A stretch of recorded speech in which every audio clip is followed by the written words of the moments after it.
I evo, dragi gledalci, dobrodošli u još jednu epizodu podcasta The Real Face. Vi znate da kroz svaku epizodu predstavljamo mlade i uspješne ljude u Bosni i Hercegovini, oni koji grade svoju karijeru u granicama svoje države. Sa nama danas jeste jedan zaista inspirativan mladi momak koji nije dozvolio da mu prepreke kroje život, već da ih samo preskoči i da ide dalje i da nastavi i gradi i sebe i svoju karijeru i svoj životni put. Sa nama danas jeste Mustafa Mehić Mujče. Mujče, dobro nam došao. Hvala, bolje vas našao, hvala na pozivu. I evo, prvo te pitam kako si za početak? Kako stižeš sve, znam, evo malo pre mi govoriš da si s posla, trening, kako uspijevaš sve da ukombinuješ? Prvo, kako sam, ja? Odlično. Odlično. Pa stignem nekako sve, stignem malo ujutro, vježbam, pa na posao, malo popodne, tamo, vamo.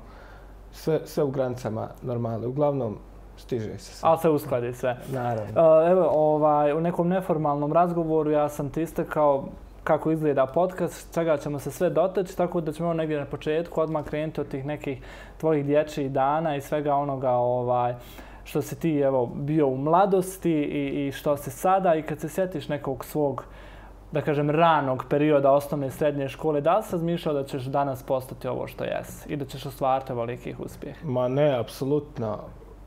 Kako je vrijeme prolazilo, kako je prolazilo obrazovanje, osnovna škola, srednja škola, i naravno, kako sam sazrijevo vremenom, i moja razmišljanja se u skladu s tim mijenjala. Naravno, u srednjoj školi nisam razmišljao kao što sam razmišljao u osnovnoj školi, a pogotovo tokom fakulteta razmišljao sam skroz suprotno nego što sam razmišljao u pomenuta dva perioda, srednja i osnovna škola.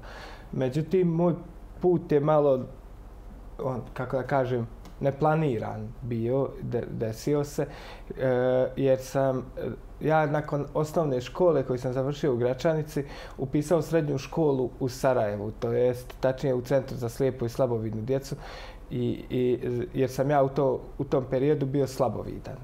Znači, to je nekih 14 godina. I kada sam upisao srednju školu u Sarajevu, samim time što sam u Sarajevu, su se pružile mnoge mogućnosti, prilike, širi se spektar mogućnosti, ali ja u tom trenutku nisam ni o tome razmišljao, nego sam jednostavno razmišljao, idem u školu Sarajevo i to je to, ništa, kako da kažem, ništa spektakularno, I sad nisam ja u tom trenutku znao maltene da ću ja uopšte da upišem fakultet, a kamoli da postanem diplomirani pravnik. Ali okolnosti se sve mijenjaju i život mi se totalno mijenja između prvog i drugog razreda srednje škole, to jest pred kraj raspusta, kada sam bukvalno preko noći ostao bez vida koji sam imao kada sam upisao srednju školu, dok sam išao u osnovnu školu. Ja sam bio slabovidan, ali neke stvari nisam mogao, realno, ali to, iako sam bio slabovidan, to je bilo dovoljno dovoljan postotak vida da ja svakodnevne aktivnosti svoje koje su meni potrebne obavljam bez problema.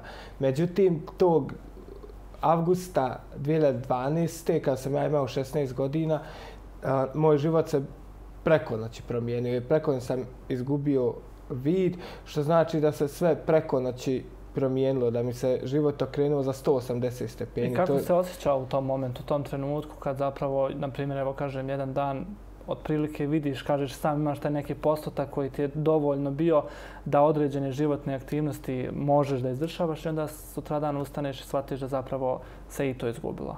Kakav je bio osjećaj u tebi? Da li se osjećao nekako poraženo na neki način? Pa ne znam ni kako da objasnim. Isto kao na početku, kao da nije mi to još došlo do svijesti šta se u stvari desilo, ali sam bio svjestan da mi se život naglo promijenio i da sve stvari, aktivnosti koje sam obavljao, mnoge neću moći obavljati, a mnoge ću morati obavljati na drugačije načine nego što sam to radio do te 2012.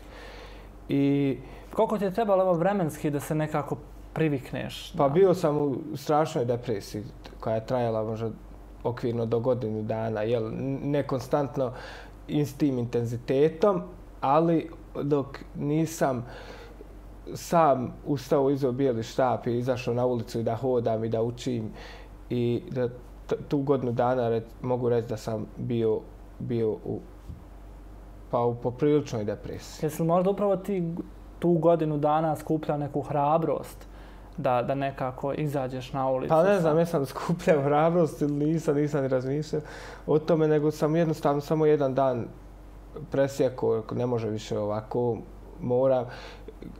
Okolnosti su takve kakve jesu, ali hajde da vidimo šta možemo i izvući najbolje u tim okolnostima šta se može uraditi. I tada sam u tom periodu počeo da se zanimam za mnoge stvari i jedna od ključnih stvari koju tada nisam posvećivao puno pažnje, ali koju sam na fakultetu su knjige.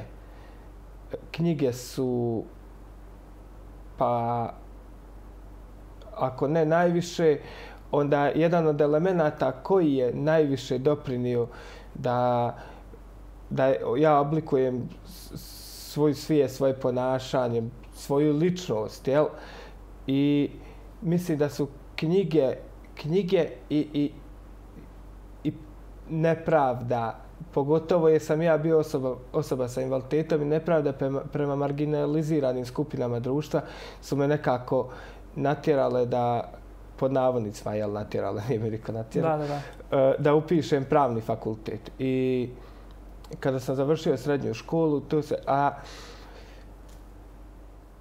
ja sam se u tom periodu, kad sam se izvukao iz depresije, ja sam se družio tada, znači ja sam tada imao nepunih, ja sam još uvijek bio maloljetan, ja još uvijek nisam imao ni 18 godina. I ja sam se tada družio sa reperima iz Sarajeva. Bili su tu momci iz Capital City Crewa, bio Kontra, kasnije se tu pojavio, upoznao sam i Frankija. I između ostalog sam upoznao momke iz Vogošće, jel, koji su danas mega popularni. Jel, ali u tom periodu nisu bili. Su bili na početku. I svi smo se nekako družili. Svi smo, kako da kažem, niko se nije na neki način isticao, niko nije imao, niko nije, jel?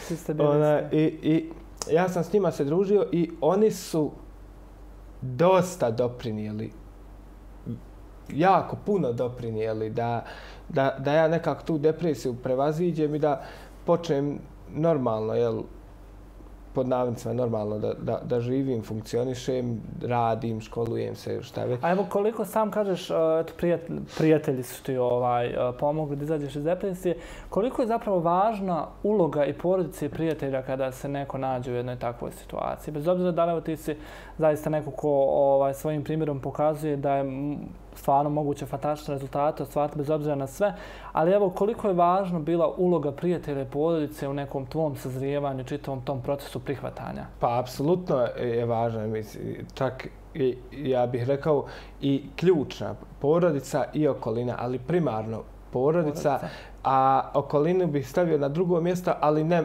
manje bitno. A kako da...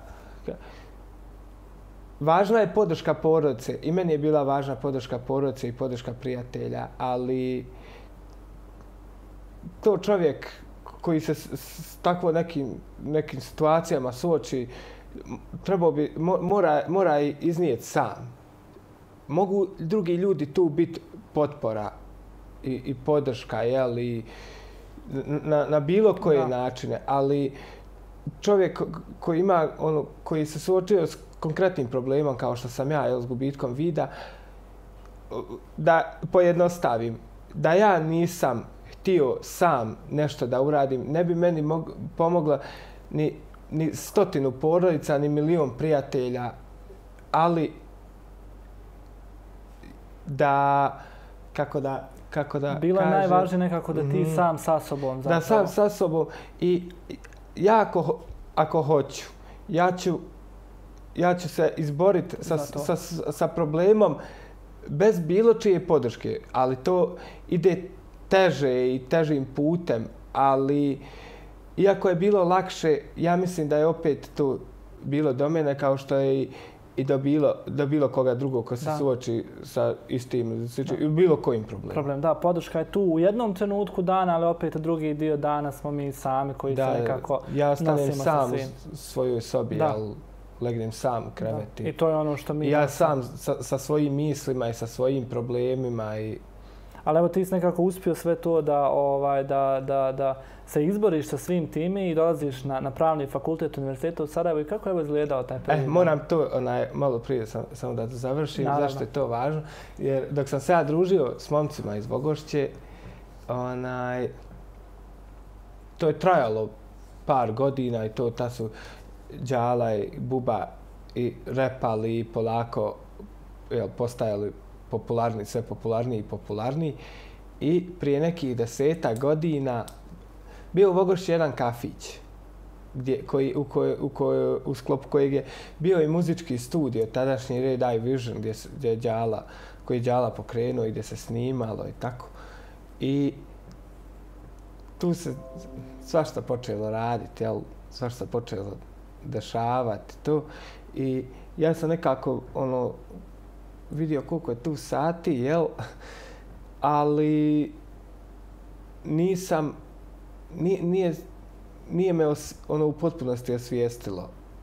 No, međutim, do jednog trenutka kada je tu došla policija, inspektori, specijalci, i kada je pohapšeno tad neki 10-ak mamaka pod optužnicom da su neovlašteno trgovali narkoticima.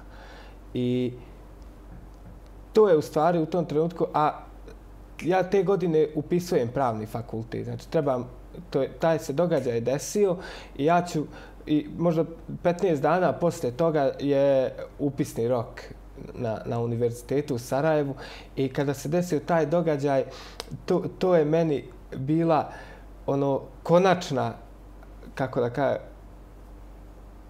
ako sam se premišljao do tada hoću li upisati ili neću, ako sam se do tada premišljao, od tada sam definitivno odlučio da će ostati s ove strane zakona. Da, i tako ti... I tako ja u stvari dođem na pravni fakultet. I evo kako je izgledao taj kada si primljen i kada shvatio da si postao student pravnog fakulteta Univerziteta u Sarajevu? A znaš kako je izgledalo? Izgledalo je tako da sam ja došao s bijelim štapom u salu prve godine, a u tom trenutku je pravni fakultet na prvu godinu na pravnom fakultetu primljeno preko 400 studenata. Ja dolazim tu jedini sa problemom i sa bijelim štapom i ja ulazim u salu i muk nastaje u trenutku i profesorca. Ja sam zakasnio na predavanje to prvo otišao sam da podignem indeks i zakasnio sam na predavanje. Ja ulazim i svi oni 400 plus pari očiju osjećam na sebi. Muk, totalni muk u prostoriji i ja sam bukvalno bio ko izgubljen slučajno. Ni znaš, imam nekog svog, niko moj nije upisao pravni fakultet. Imam ja drugova i družimo se mi, izlazimo i tamo vamo i zezanje i sve, pomogne ti ovaj, pomogne ti onaj, ali ja nemam druga na pravnom fakultetu. I malo pomalo ja skontam kolege, skontam prostor, fakultet i malo pomalo, i ja u tom trenutku počinjem odnosno u drugom semestru pravnog fakulteta, počinjem da se spremam za polumaraton sa Tomislavom Citanjušićem. I taj drugi semestar mi treniramo i ja polažem ispite i ja na kraju izađem, ljeto je, znači juli završava semestar, ja na kraju završim tu godinu sa 9 od 10 položenih predmeta i u septembru istrčimo Tomo i ja polumaraton u Sarajevu i kada se ja vratim na fakultet na drugu godinu, ja više nisam neki tamo kolega, student sa invaliditetom, nisam ni Mehić, nego sam Mujiće i za profesore i za kolege. Od tog trenutka mi je sve bilo, nije mi bilo lako, mislim, nije ni jednom trenutku bilo lako, ali je sve nekako postalo jednostavnije. Pa malo jednostavnije i nekako sam, nekako uticalo mi je naravno i na samopouzdanje i pa počinjem prvi put da radim tu knjige kako čitam, to prvi put počinjem da za neke portale i medije da pišem tekstove, da pišem članke, kolumne i tako. Nekako je sve došlo, počelo je da jednostavnije ide bez... Malo da zaradim to i samostalniji sam. Mislim, nisam ni do tada ovisio o roditeljima, ali novac koji sam imao do tada nije bio beznačajan, ali nije bio ni neki ogroman sad da ja mogu sve sebi priuštiti što mi treba. No, međutim, tu se mijenja situacija kako počinjem da radim, počinjem da zarađujem. Malo nije ni to neki ogroman novac, ali sve te male sitnice, što te profesori znaju, sad što te kolege znaju te iz medija, kad dođeš tako, kad mediji pišu, tad saznam i da imam puno kolega, recimo, tad sam svima dragi kolega. Aha, da.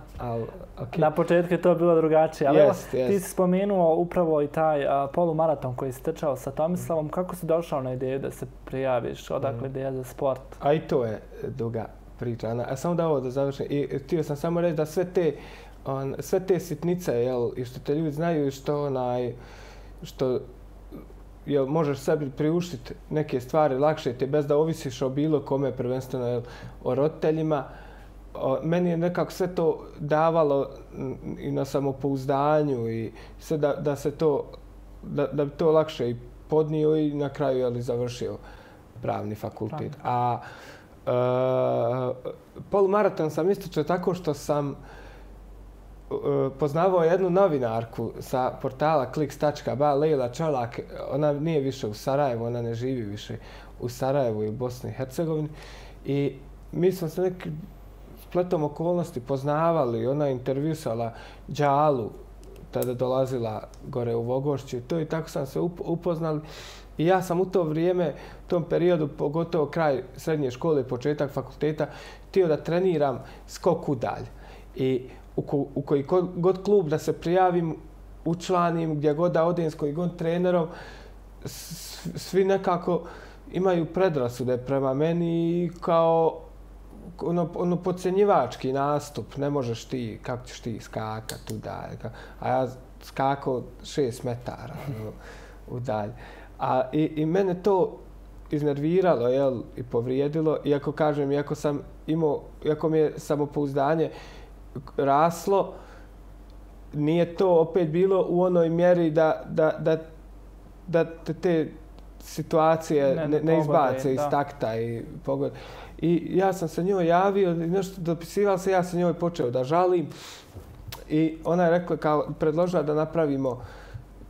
da napravi članak na Kliksu, da objavi, da ja ispričam svoju priču i to da se možda javi neki trener, neki klub, tako.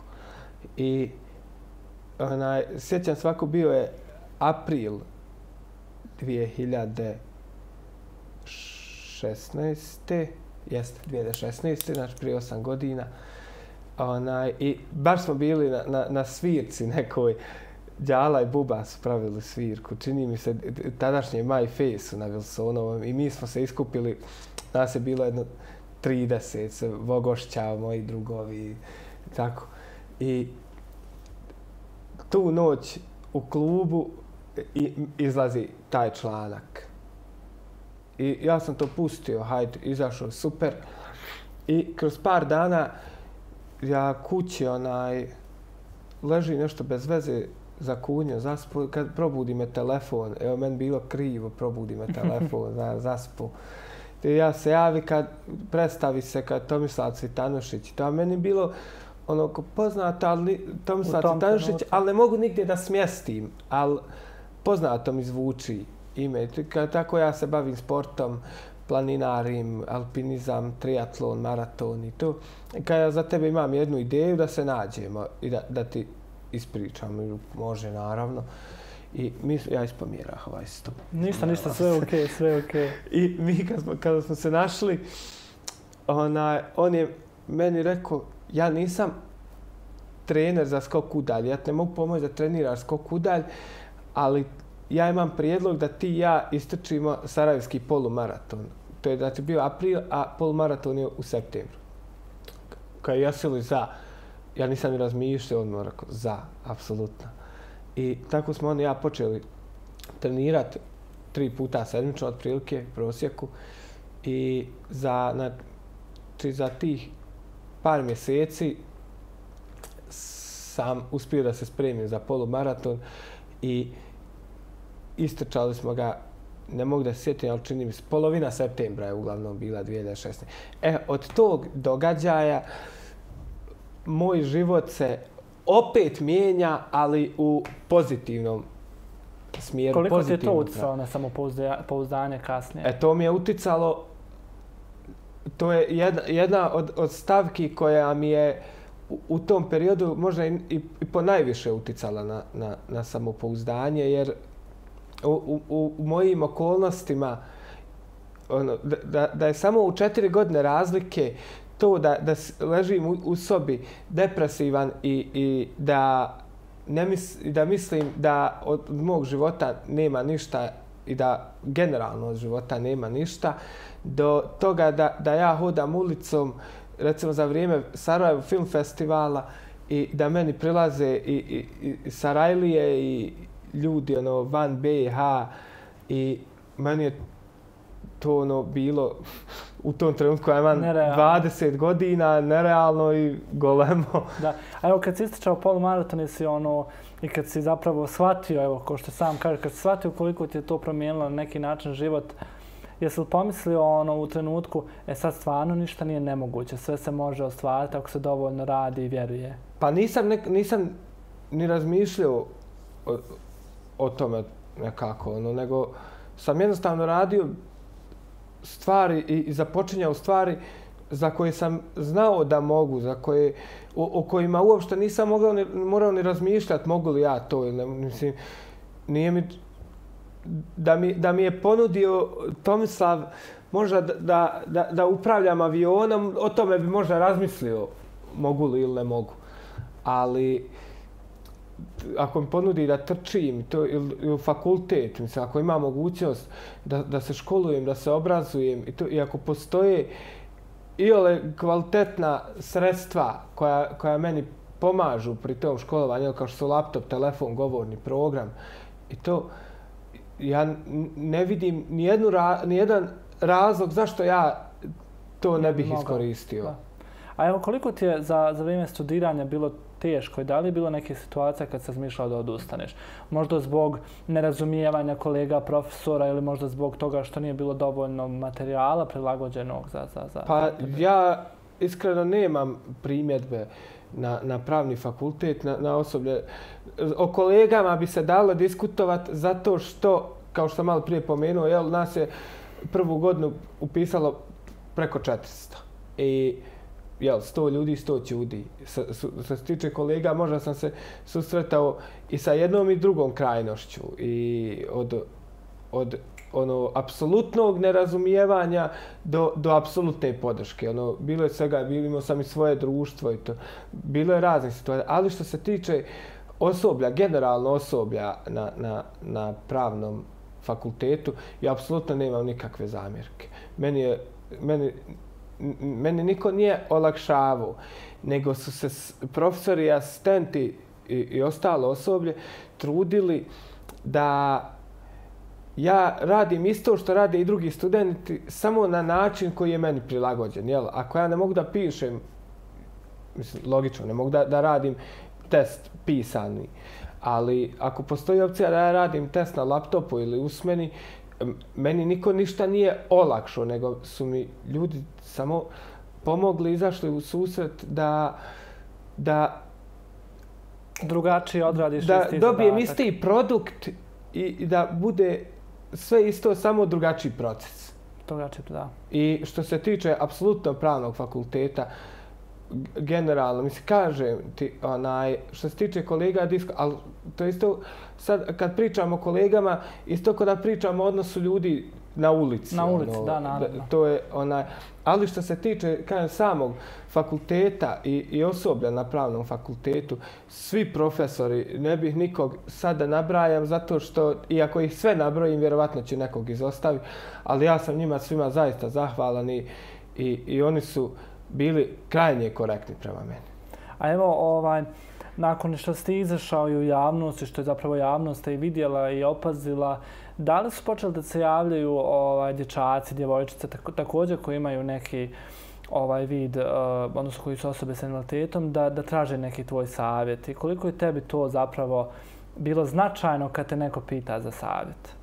Pa sad, konkretnog primjera se ne mogu sjetiti u ovom trenutku, možda kad bi baš razmislio, da ne gubimo vrijeme, ali javljali su mi se mnogi ljudi i s problemima i bez problema i govorili kako sam ih motivisao da nešto urade. Pa tad je bilo, ja sam živio u internatu u centru za slijepe i poslije mog polumaratona, recimo nikad nije bilo priče kod nas u školi o atletici, a poslije mog polumaratona su neki dječaci počeli da trče, koji su slijepi slabovidni, s nekim asistentom i tako.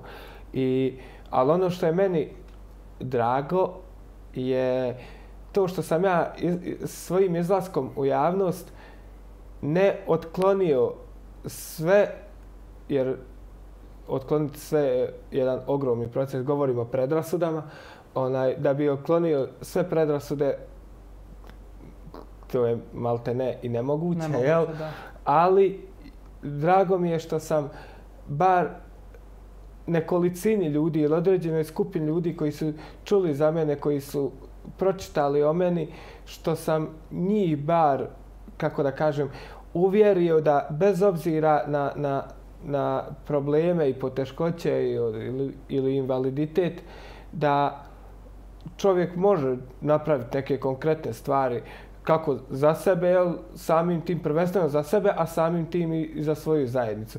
I možda se u mom životu, možda ću ja susretati sa predrasudama do kraja svog života. Ne znam, to prepuštamo vremenu, da vidimo šta će se dešavati. Ali siguran sam i to vidim po reakcijama ljudi, siguran sam da sutra ti ljudi koji su čitali o meni, kada vide nekog drugog sa bijelim štapom na ulici, neće pomisliti ono što su mislili i kako su razmišljali do mog izlaska u javnost. A da li je bilo nekih ružnih situacija na ulici? Ma bilo je, vazda ima ružnih situacija. Mislim da sad nešto konkretno, ali uvijek ima udarim, zapucam se u nekog pa mene napadaju što ne pazim. A da li se možda, evo sad kad pogledaš i kad se vratiš unazad nekoliko godina, 10, i sada da li se ta svijest o osobama s invaliditetom podigla, postala je, možda su ljudi malo svjesniji toga? Pa jeste i moram da kažem da to nema veze sa mnom, nego to je po sili zakona, ex lege je to tako, zato što vrijeme samo po sebi prolazi i društvo generalno htjelo ili ne svi naravno, ali društvo generalno postaje emancipovanije, obrazovanije, lakša je dostupnost informacija. Sad svako ima smartphone i može pročitati kako je Mujić istrčao polumaraton ili ne znam kako je pokušao atentat na Trumpa ili bilo šta. Sad neke teme nisu više tabu kao što je bilo recimo prije 10-15 godina i ja mogu reći da sam svjedok i učesnik i te ekspanzije društva i ja mogu da vidim da situacija danas nije ista kao što je bila prije 10 godina, 15, eto, hajde rećemo 15 godina da sad ne idem dalje, jer već bih otišao predaleko u djetinjstvo.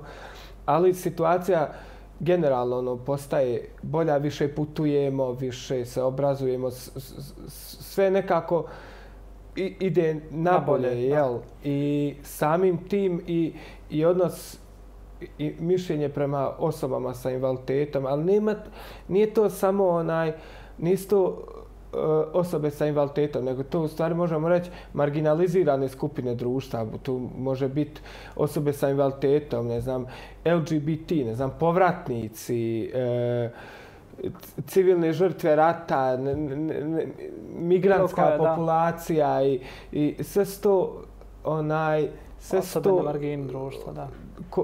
Pa koje su sigurno bile, ali sada ako nisu ravnopravni članovi društva, a to ne mogu tvrditi da li su svi sad ravnopravni, to teško, jel? Nikad nećemo svi biti ravnopravni, ali osobe sa invaliditetom zasigurno, ako su nekada bile prije 15 ili 20 godina na margini društva, danas to sigurno više nisu. A evo, Muče, pošto polako privodimo i kraju, kako je to biti osoba sa invaliditetom u Bosni i Hercegovini? I koliko je tebi Bosna i Hercegovina olakšala zapravo? Pa kako je biti osoba sa invaliditetom u Bosni i Hercegovini?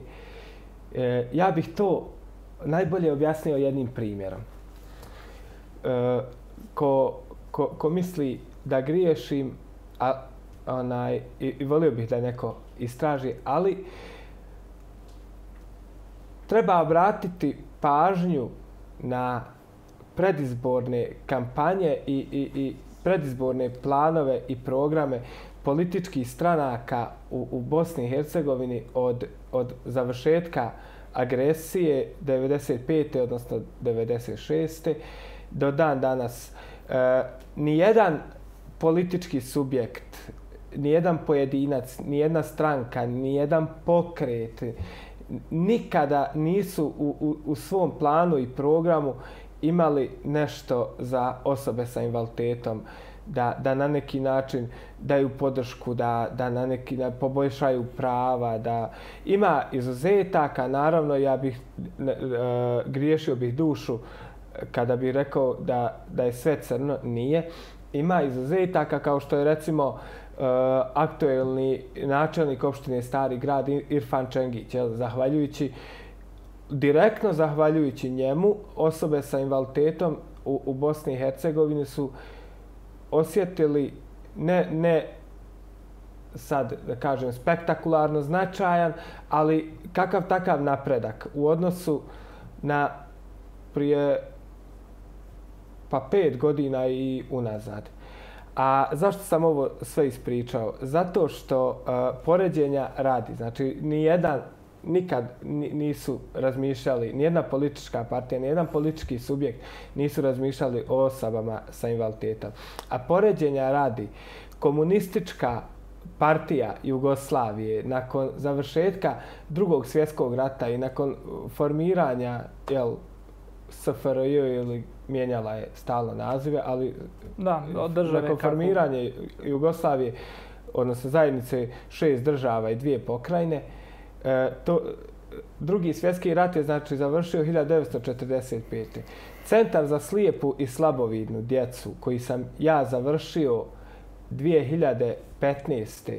je ista ta vlast, ista ta partija osnovala 1946. U aprilu mjesecu 1946.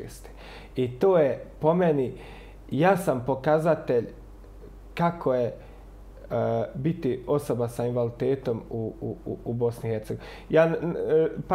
Da ne bude zabune, ja ne želim da kažem da je socijalistički sistem i taj jednopartijski sistem, da sam ja zagovornik toga. Ne, apsolutno ima i u ostalom taj sistem da je valio opstao bih.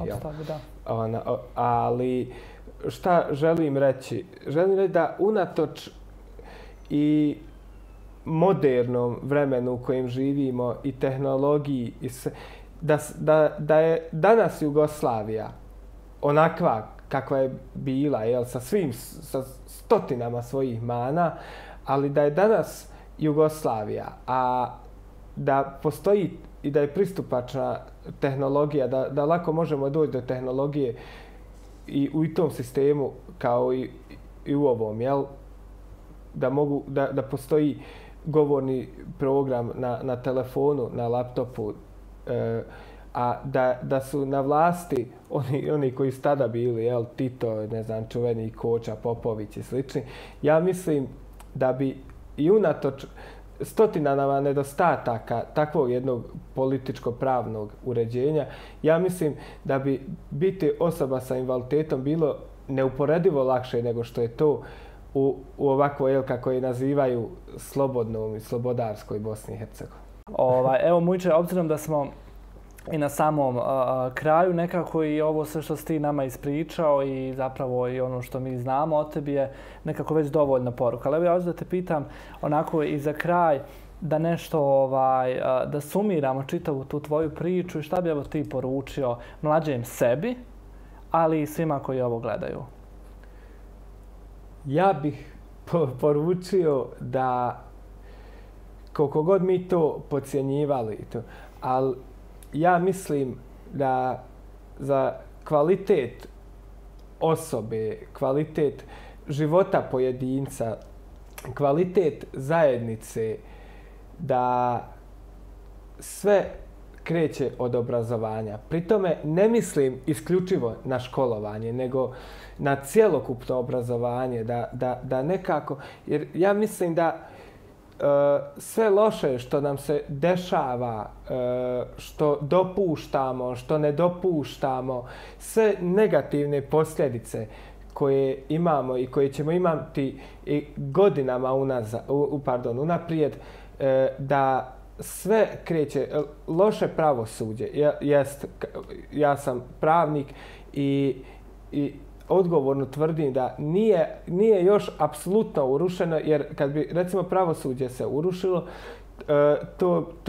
to bi pao jedan od stubova nosača. Nije srećom još uništeno, ali na dobrom je putu da pravosuđe postane predmet šprdnje, lakrdija jedna najobičnija.